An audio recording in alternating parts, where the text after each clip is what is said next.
l'isolation de vos combles avec la société Yep Habitat. Et la société Péris, partenaire du rugby languedocien, vous présente Série Rugby.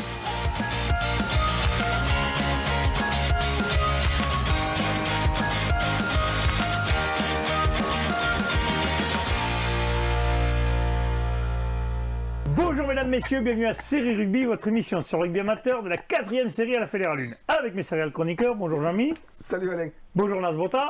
Bonjour Truc. Et bonjour Wally. Ça va, Salut Alain. Bon, tout d'abord, on va vous souhaiter une bonne année 2019, j'allais dire de bonnes fêtes, non, tu vois, je suis pas, je vais encore rester dans les fêtes, moi. Bonne année, bonne santé, bon vœu rugbystique. Bon, vous, le rugby, vous êtes perdu pour le rugby, enfin, vous vous entraînez encore, ça peut aller, mais Nasbota, c'est fini. Il va se calmer, quoi. Il va se calmer. Non, mais là, il va mal commencer Tu la veux vie. jouer dans la cour des grands, là? Il est chaud. D'accord. On va remercier Wally d'ailleurs, et notre ami Nasbota d'ailleurs, qui ont mis les polos. Et Exactement. Voilà, c'est bien. On va remercier notre ami Thierry Veilset, Rugby Émotion. Donc, mesdames, messieurs, n'hésitez pas à vous renseigner auprès de Thierry Veilset. Vous pouvez, d'autre part, vous aurez des réductions, vous allez voir. Donc, les gars, ça vous va ravir. Toi, Jean-Mi, pas trop, par contre. Hein. Écoute, moi je ne fais pas comme tout le monde. On le sait que tu fais avec comme tout le monde. Merci à Thierry, mais je ne fais pas comme tout le monde, c'est comme ça. D'accord. Après, on m'aime ou on m'aime pas. Je crois qu'il y a plus de gens qui m'aiment pas, mais c'est pas grave. L'essentiel, c'est que. Ça, c'est fait. T'as vu un peu comme il la place, celle-là. C'est pas grave, on t'aime bien, Jean-Mi. On aura une petite pensée aussi émue pour un ami à nous qui nous a quittés pendant ses fêtes, notre ami Bassette. Alors, une pensée à sa famille, à lui. On y sera dimanche au stade de la Méditerranée pour lui rendre un brillant hommage. Messieurs, on va attaquer par les matchs qui ont eu lieu ce week-end. C'est des matchs en retard. C'était une journée de repli. Ouais. On va commencer par la 3e et 4e série. Donc, les matchs étaient les suivants. Saint-Gilles recevait le Salagou-Cœur d'Hérault. Victoire de Salagou-Cœur d'Hérault, 45-0. La Grande-Motte recevait Beaulieu. Victoire de la Grande-Motte, 33-23. Marguerite recevait Roquemort. Victoire de Marguerite, par effectif incomplet pour l'équipe de Roquemort. Banyuls des Aspres recevait Montredon-Moulsan. Victoire 62-12 de Banyuls des Aspres. La Palme recevait Cerdan-Capcir, victoire de Cerdan-Capcir 18-15. Bouloux-Sorède recevait les Bébinins, victoire de Bouloux-Sorède 31-20. Et enfin, le Stade Alénia recevait Périac-Bage, victoire de Périac-Bage 22-13, messieurs. Wally. Ouais. Mais donc de Salagou se déplacer donc à Saint-Gilles et bon ils ont fait le boulot quoi. Donc ils sont toujours invaincus apparemment, non? Ouais, 45-0. Ah oui, ça n'a pas fait rire, hein, bonus offensif. Ouais, non, ouais, c'est clair. Non. Bon, en même temps, un premier match le 6 janvier, on sait tous que c'est compliqué peut-être pour avoir l'effectif complet. Hein. C'est jamais évident hein, de reprendre un 6 janvier juste aussi près du Nouvel An, après les fêtes. Souvent il y a encore peut-être des joueurs en vacances qui ne sont pas là, non, Jean-Mi, qu'est-ce que ça pense? Il y a des chances, hein. Compliqué, c'est pour le premier week-end, c'est souvent très dur. Non, c'est clair, c'est pas évident. Notamment le premier entraînement, le 2 janvier. Ouais, là, il y a personne. Il fait moins 8000 avec... Là, écoute-moi, il y a des... Ah, j'ai le genou, j'ai le cul. 0 degré, 90 km/h de vent. C'est bon ce week-end. C'était top. Ils étaient magnifiques. Voilà. Grande-Motte, Beaulieu. Ensuite, la Grande-Motte s'est imposée 33-23 face à Beaulieu, donc en prenant le bonus offensif. Donc un match très agréable entre ces deux équipes. Donc voilà, la Grande-Motte qui a su déborder cette équipe de Beaulieu. Et qui garde toujours la 3e place face à Beaulieu. C'est important, il leur fallait gagner absolument pour gagner cette place. Qui conserve sa 3e place, donc je pense que c'était l'objectif de la Grande-Motte et eux ont su bien débuter l'année. Donc voilà, félicitations à eux. Ensuite, Marguerite recevait cette équipe de Roquemort. À savoir qu'ils ont quand même disputé une mi-temps. Il y avait 40 points à la mi-temps de ce qu'on a dit comme info, mais ils se sont déplacés quand même. Après, ils étaient incomplets, donc...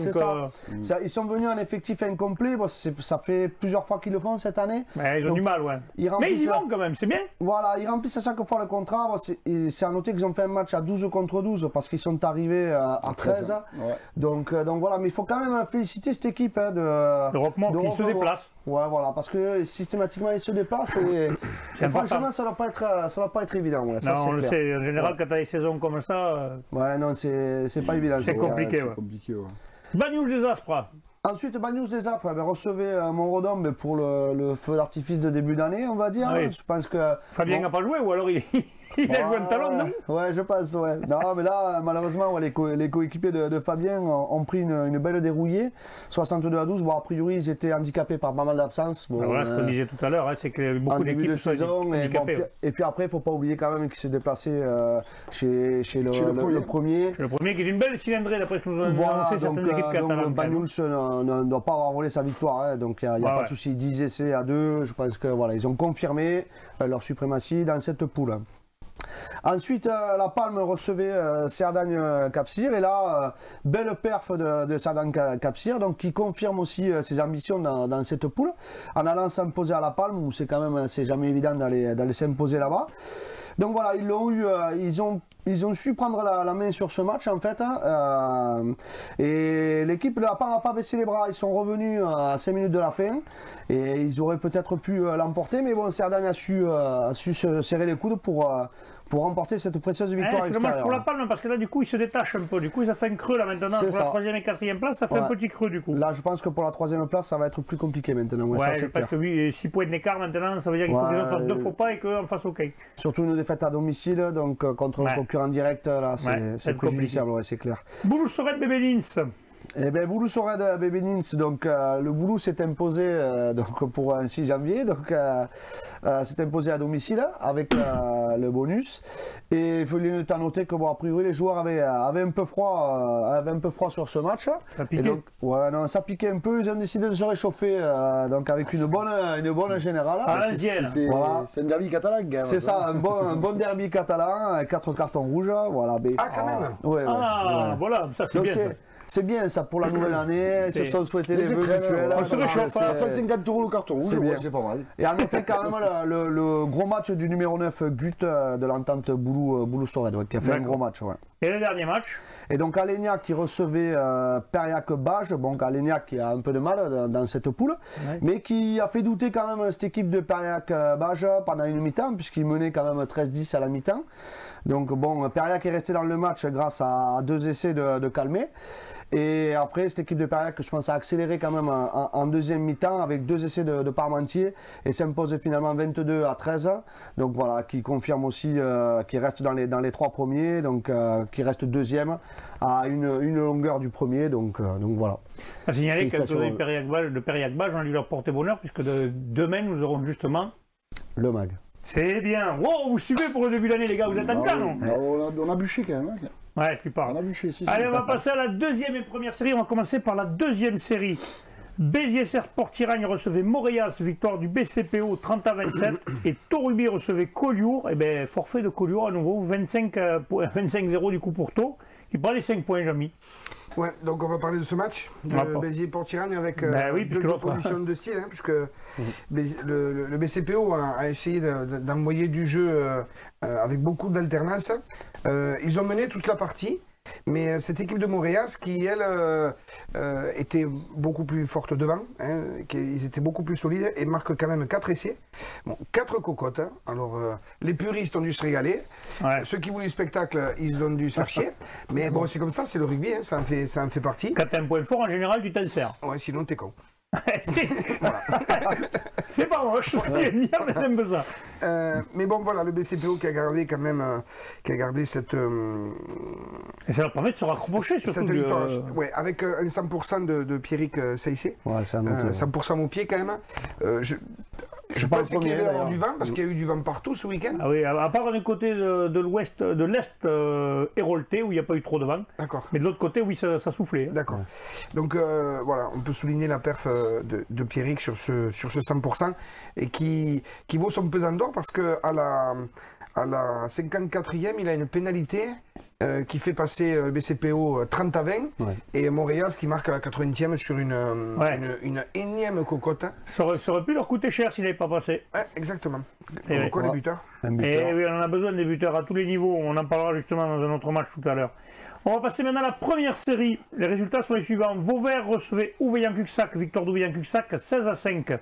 Névian-Canet recevait Saint-Jean-de-Vélas, victoire de Névian-Canet 22-13.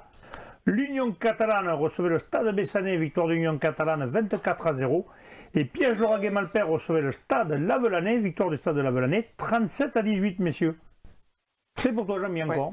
Écoute, l'Union catalane qui quand même laisse fanny le Stade Bessanet, ce qui est assez surprenant quand même si l'Union catalane, pour les avoir rencontrés, ça joue de la première à la 80e minute. C'est des Irlandais, ça lâche pas. C'est ça, ça lâche rien du tout.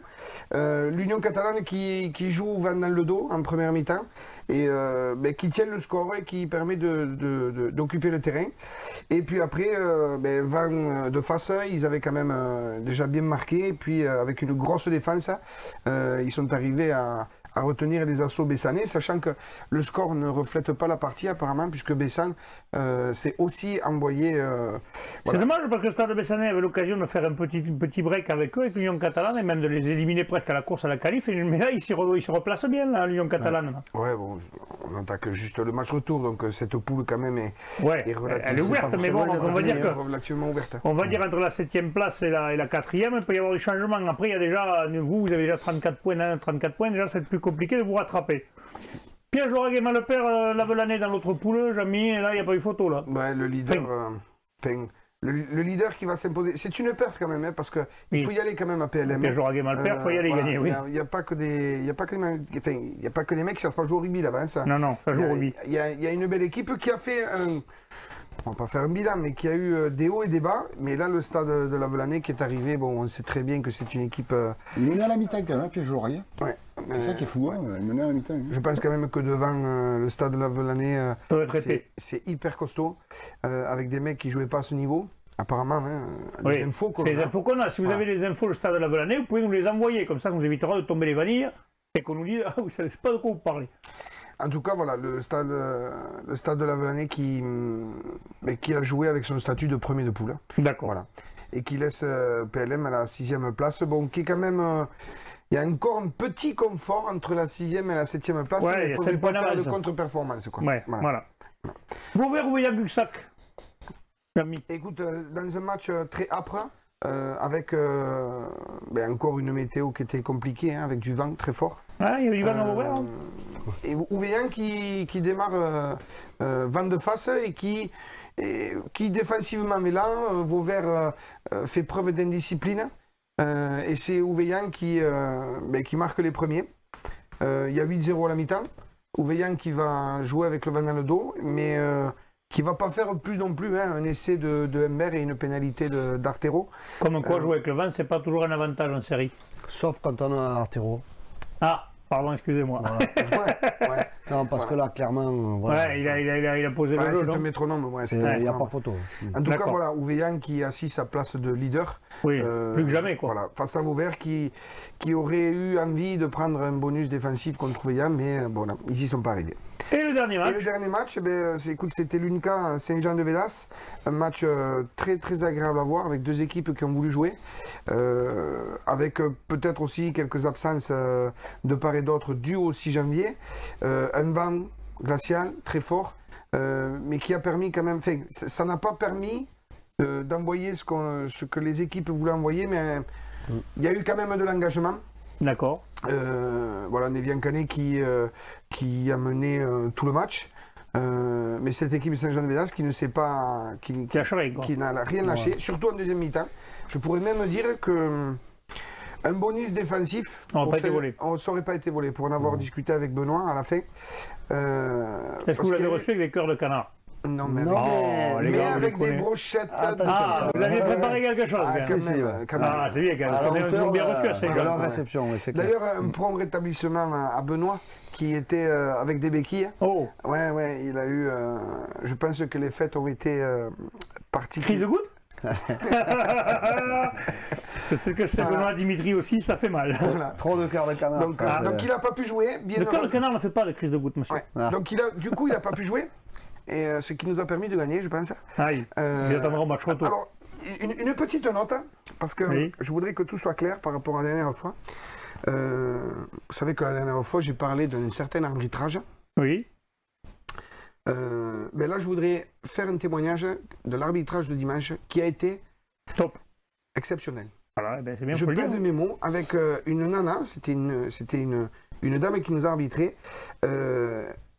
Alors, avec mes convictions à moi, hein, mais elle a su arbitrer tout ce qui est point de fixation et donner l'avantage à l'équipe offensive.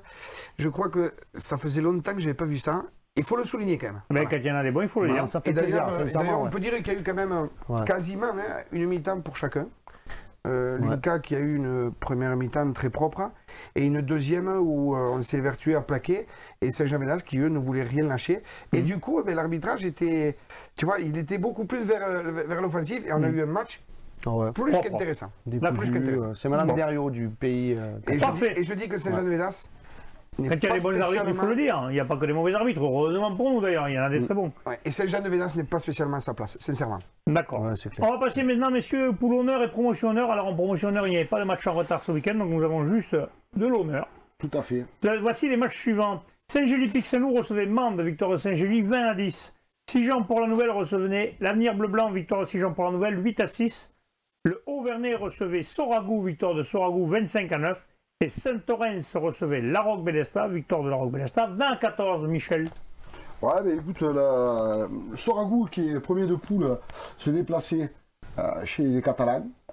Une équipe qui était en difficulté, qui était bas de tableau. Il comptait peut-être débuter bien l'année. Et une entame de match intéressante contre le Vang. Et donc ils perdent 3-13, ils pensaient revenir à une seconde mi-temps, mais Soragou, bon, bien sûr, a mis les bouchées doubles. C'est une sacrée équipe, là, c'est une belle équipe. Comme quoi, même avec le vent, c'est des fois difficile de jouer. On l'a souvent vu, même les dimanches. On pense qu'avec le vent, c'est plus facile. Non, c'est souvent plus dur. Souvent, les équipes ont du mal à gérer avec le vent. Donc, victoire 25-9 de Soragou, là, qui conforte leur première place. D'accord. Sigean pour la Nouvelle, c'était un petit peu un derby des habitués, là. Ils se rencontrent souvent. Ils se connaissent bien, Sigean contre la bébé. Petit match quand même, des conditions climatiques. Un vent a décoré les deux. Un match d'as. À Sigean. Je pense qu'il vaut mieux jouer à Sigean quand il y a du vent qu'à Port-la-Nouvelle. Ah oui, c'est clair. On va choisir, oui. Moi qui ai joué les deux, je peux vous dire que quand tu joues à Port-la-Nouvelle. Bon, un essai quand même de Bertuel, c'est l'arrière de Sigean, quand même, à la 23e minute. Et après, c'est un duel de buteurs. Soum pour la bébé, mais c'est Sigean qui l'emporte. D'accord. Et à la fin, bon, bien sûr, encore un match. Saint-Torres, les derniers qui recevaient la Roque-Bélestat, qui sont encore qualifiables. Et là, la Roque-Bélestat qui l'emporte quand même à Saint-Torres, 20-14. Voilà. Et il nous reste un match. Il nous reste un match, c'est Pic-Saint-Loup contre Mende. Voilà, c'est bien, nous y étions. Justement, nous avons la réaction de l'entraîneur et du capitaine de Saint-Gély-Pic-Saint-Loup. Bonjour mesdames, messieurs, nous sommes au stade de Saint-Gély. Nous avons vu la victoire de Saint-Gély-Pic-Saint-Loup sur l'équipe de Mende sur le score de 20-10. Avec moi, l'entraîneur Olivier et le capitaine Martin. On va commencer par le capitaine. Bon, Martin, je suppose, fier de cette victoire, les copains, vous êtes allés la chercher là. Ouais. On était allé la chercher, on a vu une équipe du Pic qui s'est vraiment battue jusqu'au bout, qui a défendu une paire de minutes sur la ligne d'essai, quoi, et qui a jamais rien lâché, quoi. Et là, ça fait plaisir, un buteur en forme et tout, donc ça fait plaisir sur ça, ouais. Ouais, il fallait se la chercher parce que la saison était longue et compliquée. Vous avez eu beaucoup de déplacements. Vous allez recevoir un peu plus à la maison. On pouvait regarder un peu vers le haut du tableau maintenant, non? Ouais. Ben là, on s'est resserré après Alès, là, on s'est tout dit. Et là, on va travailler encore et, pour essayer de continuer cette progression et essayer d'accrocher toutes ces équipes où on a eu du mal en première partie de saison. On a vu une belle équipe de Mende qui a attaqué 20 premières minutes d'enfer. Après, ils ont eu un peu plus de mal. Les secondes mi-temps, il a fait vous arc-bouter en défense. Hein. Ouais. Très mobile cette équipe de Mende. Elle nous a vraiment fait mal en première mi-temps. Très physique cette première mi-temps. Et après, ils ont bien gardé le ballon et il a fallu défendre toute la deuxième mi-temps, quoi. Bon, avec l'entraîneur maintenant, Olivier, rapproche-toi un petit peu. Bon, Olivier, on le disait, première mi-temps, ils ont attaqué très fort. On a dit que ça va être compliqué. Puis finalement, ils ont lâché prise un peu. Et heureusement que vous avez une défense qui a été vraiment vaillante aujourd'hui. Hein. Oui, aujourd'hui, vraiment les joueurs, une grosse félicitation parce que sur le combat, je pense que j'ai rarement vu ça. On s'est vraiment envoyé de partout. Cette équipe de Mende nous a proposé beaucoup de jeux dans les 20 premières minutes. Et nous a été pas loin de nous faire craquer. Et on a failli prendre des points rapidement. On a rien lâché, puis après on a réussi nous un petit peu par moment à les mettre en difficulté et à récupérer des pénalités avec un buteur en forme aujourd'hui. Donc du coup voilà, victoire je pense logique, mais surtout qui fait plaisir parce que voilà, on a eu un début de saison très compliqué et maintenant on part sur une deuxième partie de saison, on va recevoir des gros à la maison et puis on va essayer de se faire plaisir et d'en taper une paire. Voilà. Oui, puis maintenant, tu gagnes à la maison, tu vas avoir peut-être l'occasion de te maintenir maintenant. Et puis surtout, c'est peut-être de voir un peu plus haut, peut-être, qui sait, non? Oui, voilà, on sait qu'aujourd'hui, nous, il va falloir qu'on joue 7, Lunel, les gros de la poule à la maison. Donc si on les bat, on visera le haut. Si on les bat pas, on restera certainement vers la 6e place ou quelque chose comme ça. Mais dans tous les cas, on va s'accrocher pour que la poule soit intéressante jusqu'au bout pour tout le monde. Ça fait du bien d'avoir un footeux buteur, non, dans son équipe? Ouais, quand il est en forme, ça va. Aujourd'hui, c'était ça. Bon, ça n'a pas toujours été comme ça. On a beaucoup de déchets au pied depuis le début de l'année, mais là, aujourd'hui, voilà, ça nous sourit, donc tant mieux, on va profiter. Bon, félicitations et bonne année, messieurs. Merci, bonne année à tout le monde. Bon, comme on l'a vu, ils étaient contents, ils étaient vaillants surtout. Ils ont fait une très grosse seconde mi-temps en défense. Ouais, avec un gros paquet d'avant Mandois et donc belle défense de CGD qui se relance. Ouais, ils se relancent, c'est vrai, ils ont fait. Oui, ben là, du coup, maintenant, ils vont recevoir 4 fois consécutives. Donc, si maintenant ils accrochent un ou deux gros. Ils reçoivent des gros quand même, ils reçoivent des gros. Ouais, ils reçoivent que des gros. Lunel, 7 et je ne sais plus qui c'est, Sainte-Afrique. Le premier, c'est Sainte-Afrique d'ailleurs. Il va falloir se l'appeler. Mais bon, en même temps, si déjà tu mets les choses en place, peut-être que. C'est bien de commencer une saison comme l'année comme ça. On va leur souhaiter. D'ailleurs, on a été très bien reçus là-bas, comme dans tous les clubs où nous allons. Messieurs, je vous remercie. On se retrouve demain avec le MAG et l'équipe de Périac-Bage. Transpirez bien sur tous les terrains.